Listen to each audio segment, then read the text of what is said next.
আসসালামু আলাইকুম ভিউয়ার্স, আশা করি আপনারা সকলে ভালো আছেন। তো আপনারা যারা ভাবছেন যে ফেসবুক থেকে টাকা ইনকাম করবেন বা পেজ থেকে টাকা ইনকাম করবেন, তো আপনাদের সামনে বর্তমানে একটি সমস্যা দেখাচ্ছে যে কন্টেন্ট মনিটাইজেশন পলিসি ইস্যু। তো এই সমস্যাটা অধিকাংশ মানুষের হয়ে থাকে। তো আমি আপনাদেরকে দেখাবো এই সমস্যাটা কিভাবে সমাধান করা যাবে এবং এই সমস্যাটা কেন হয়, আমি আপনাদেরকে সেই বিষয়ে আজকে জানাবো। তো ভিউয়ার্স, আপনারা আপনাদের অফিসিয়াল ফেসবুক অ্যাপসে যাবেন, যাওয়ার পর দেখতে পাবেন যে ড্যাশবোর্ড, প্রফেশনাল ড্যাশবোর্ড। এই ড্যাশবোর্ডে আসার পর দেখবেন যে মনিটাইজেশন একটা অপশান আছে, এইখানে যাবেন। এখানে ক্লিক করার পর আপনারা এই যে ইনস্ট্রিমেট, এখানে একটা ইনস্ট্রিমেট অ্যাড আছে, এই অপশানে ক্লিক করবেন। ভিউয়ার্স, এখানে ক্লিক করার পর দেখবেন যে এখানে 5টা ক্রাইটেরিয়া দেওয়া আছে। এখানে তার মধ্যে একটা হচ্ছে আপনি কোন দেশে থাকেন, এটা প্রায় সবারই এলিজিবল হয়। একটা হচ্ছে যে কন্টেন্ট মনিটাইজেশন পলিসি, আর একটা হচ্ছে যে 5,000 ফলোয়ার, এটা সবাই পারে। একটা যে 60,000 মিনিট ওয়াচ টাইম, এটা সবাই কমপ্লিট করতে পারে। একটা আছে যে 5টা একটি ভিডিও দিতে হবে, এটা সবাই পারে। কিন্তু একটা সমস্যা হচ্ছে কন্টেন্ট মনিটাইজেশন পলিসি ইস্যু। এটা হচ্ছে, এই সমস্যাটা হওয়ার পেছনে মূল কারণ হচ্ছে যে ভাই, আপনারা যারা অন্যের ভিডিও কপি করে সেই ভিডিওটি আপনাদের পেজে বা প্রোফাইলে ছাড়েন, তো এটার কারণেই সমস্যা হচ্ছে। কিন্তু অনেকেরই প্রশ্ন ভাই, যে আমার যে ভিডিওটিতে কপিরাইট খেয়েছে আমি সেই ভিডিওটি ডিলিট করে দিয়েছি, তারপরে এই সমস্যা সমাধান হচ্ছে না। তো এই সমাধানটা কিভাবে করা যায় আমি সেটা আপনাদেরকে দেখাবো। তো প্রথমে আপনারা এখান থেকে একটা স্ক্রিনশট নেবেন। স্ক্রিনশট নেওয়ার পর আপনারা চলে যাবেন আপনাদের প্রোফাইলে। আমরা চলে যাব আমাদের প্রোফাইলে যাওয়ার পর এখানে একটা অপশন আছে, দেখেন যে 3 ডট অপশন। এই 3 ডট অপশনের উপর ক্লিক করবেন।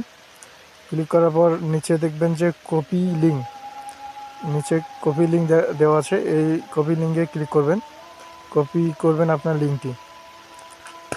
তারপর ভিউয়ার্স, আমার ডিসক্রিপশনে আমি একটা, তো ভিউয়ার্স আমি আগে থেকে নোটপ্যাডে একটা লেখা লিখে রেখেছি। তো এই লেখাটি আপনাদের আমার ডিসক্রিপশন বক্সে দেওয়া থাকবে, আপনারা সেই লেখাটি কপি করবেন।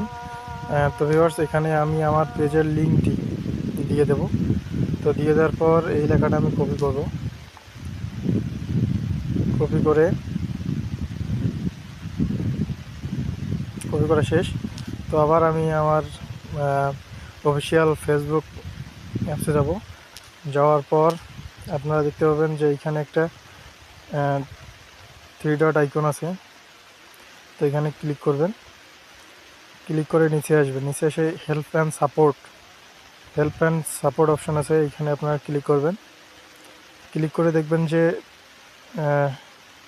রিপোর্টে প্রবলেম, এই অপশানে ক্লিক করবেন। ক্লিক করার পর নিচে আসবেন, আসলে দেখবেন যে কন্টিনিউ টু রিপোর্ট প্রবলেম লেখা আছে, এখানে ক্লিক করবেন। ক্লিক করার পর এখানে দেখেন একটা ক্রিয়েটিং রিপোর্ট, এখানে একটা তৈরি হয়ে যাবে। তারপর এখানে ইনক্লুড অপশান আছে, ইনক্লুড অপশানে ক্লিক করবেন। ক্লিক করার পর আপনারা নিচে আসবেন, নিচে এসে দেখবেন যে পেজ অপশান আছে। তো এই পেজে ক্লিক করবেন। ক্লিক করার পর এখানে একটা অ্যাটাচমেন্ট আছে।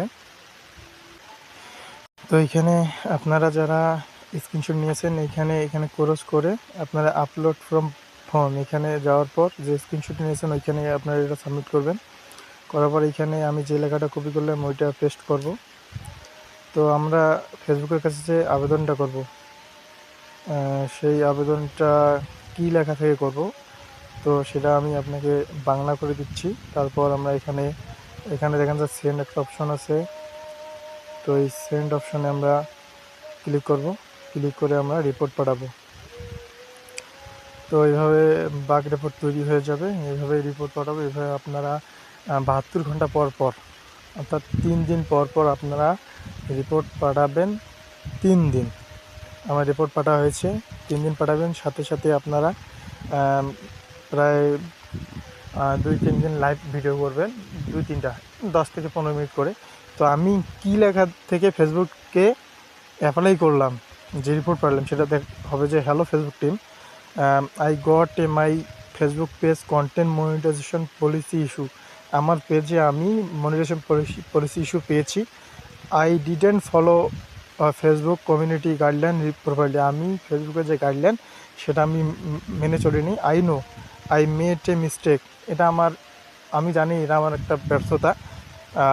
I will not try to break down again your community guideline, যে আমি পরবর্তী সময় থেকে এটা ব্রেকডাউন অর্থাৎ না করার চেষ্টা করব।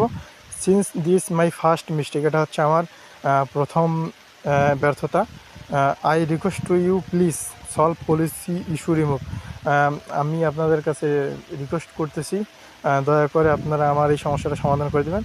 তারপর পেজ লিঙ্ক দেওয়ার পর থ্যাংক ইউ, এভাবেই আপনারা রিপোর্ট পাঠাবেন। তো আমার কথা হচ্ছে যে ভাই, আপনারা অন্যের কোনো কন্টেন্ট আপনারা ইউজ করবেন না, আপনাদের ব্যক্তিগত যে কন্টেন্টগুলো আছে সেগুলো ইউজ করবেন।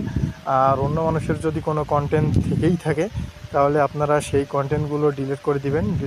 এভাবেই আপনারা করতে থাকুন 3 দিন পর 3 দিন রিপোর্ট পাঠাবেন, দেখবেন আপনাদের এই সমস্যাটার সমাধান হবে। তো ধন্যবাদ।